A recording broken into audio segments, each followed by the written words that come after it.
Today I'd like to share with you one of my favorite websites, and that is Puzzilla.org. It's a partner site with Family Search, which means when I go to sign in, it's going to allow me to sign in with my Family Search username and password, which then gives permission to Puzzilla to go out into my family tree and take some of that information and put it into their website to where I can then look at my ancestors inside of their site. And I'm going to now show you why that's going to be important to us. My main goal for using this site today is to show us how we can use it to find ancestors who are ready for temple work. So let's begin by signing in. You'll just click here, but to make this faster, I've already done that. It allows you to sign in with that Family Search username and password, and then it brings up a page like this. This particular view, you're looking at my ancestors. This little red circle at the very bottom is me, and the next row you'll see my parents. All women are red, all men are blue. The next row would be my grandparents, and then the next row my great-grandparents. And then you go to great-great, your great-great-great, and so forth. So understand you're only looking at ancestors, and all you're looking at are spouses. So when we start to do descendancy research, we actually want to go out to an ancestor who was born in the early 1800s or the late 1700s to do the best type of research to find ancestors who are ready for temple work. The reason we like those particular years is because documents, or we call them sources, become really good in the 1850s. So when we take that ancestor who was born in the early 1800s or late 1700s, it allows us to find their children in some amazing documents starting in the 1850s. And we use those documents to provide evidence of who our ancestors really are. So that's pretty important. Over here on the left-hand side, I'm using a paid version of Puzzilla, so you're going to see different options over here that you may not see on your home computer if you're not paying for Puzzilla. They have a free version and a paid version. For the free version, you will see the yellow and the gray, the died before age 16 and born before 110 years. But you're not going to see all of these other little fun tools that they give me to use. And you don't need them, but they are really amazing, I have to say. But there is absolutely nothing wrong with that free version of Puzzilla. It works great. So some people, when they start using Puzzilla, they just like to start on the left and start diving through their descendants and just work their way in an organized manner. And that's great. If you don't like doing that, you can just randomly pick an ancestor. Whenever you're ready to start working with an ancestor, you click on their little square or circle and it freezes this little box right here. And now I can choose different options here. I can go view Willard's descendants or his ancestors, or I can go view him in family tree. And these other options I'm not going to get into right now because that's not my main purpose for using this website right here. I want to go find ancestors who are ready for temple work. I'd still like to go back a little earlier in time, so I'm going to click on Ancestors to Willard Corliss so that I can get back, and then let me make this a little bit bigger as it's coming in here, so we can see this a lot better. But here I have Willard with his parents, and then I have his grandparents. So I just kind of randomly chose somebody out of here, and for right now, I'm going to click on Rachel, and yes, she was born in kind of the earlier 1700s, but I know that that's also going to give me some time to find children and grandchildren that were alive in the 1850s that have some great documents on them. So from here, I'm going to click on Show Me Her Descendants. Now watch what happens. Remember, we've been looking at ancestors with spouses. When I click on Descendants, we'll no longer see spouses. All you're going to see are children. You can see Rachel here in the center.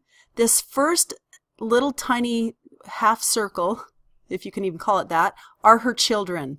The next one out are her grandchildren in the next circle. And then you've got great-grandchildren, and then it will go to the other circle of being her great-great-grandchildren.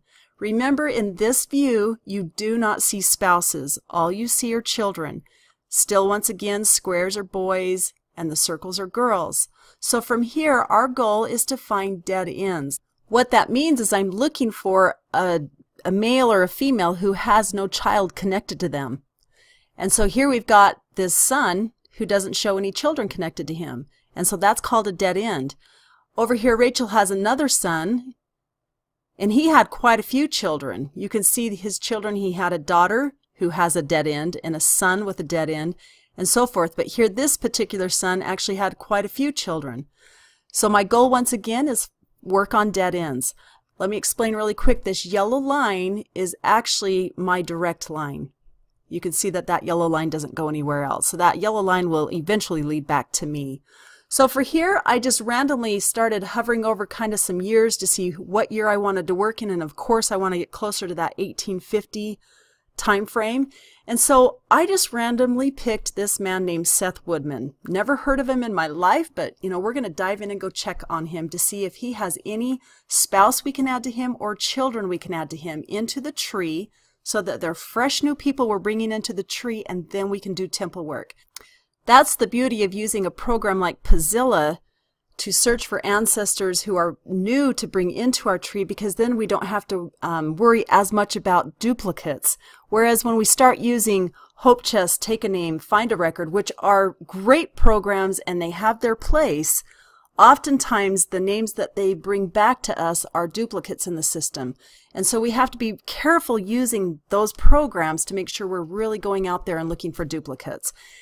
And not to say, using Puzzilla too, I am definitely going to be checking out for duplicates as I start doing this work, but it's higher percentage that I'm not going to be working on a duplicate in the system when I'm literally adding a new person into the tree. They could be in the tree already, unknown to me, but a lot of times they're not, and that's when it gets exciting. So let's click in here to View in Family Tree. So now I'm going to stop using Puzzilla, and I'm now going to say, take me into Family Tree. And this is where I now will do 6 steps to go see if this person really is ready for temple work. Let me see if it will pull him up here. Okay, here we have Seth E. Woodman, and I'm just going to scroll down. It looks to me like his temple work is probably already done. It got done in 2007, which is okay. The cool thing is when I scroll down, is you can see he has no spouse and no children. And this is where I have a great opportunity to add these people into the tree. Of course, first I'll look and see if they're in the tree already before I go add them, so I don't create a duplicate out there.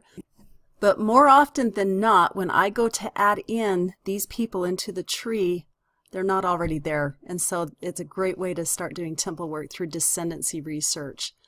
The nice thing about this particular ancestor is he's got 3 record hints sitting over here on the right hand side.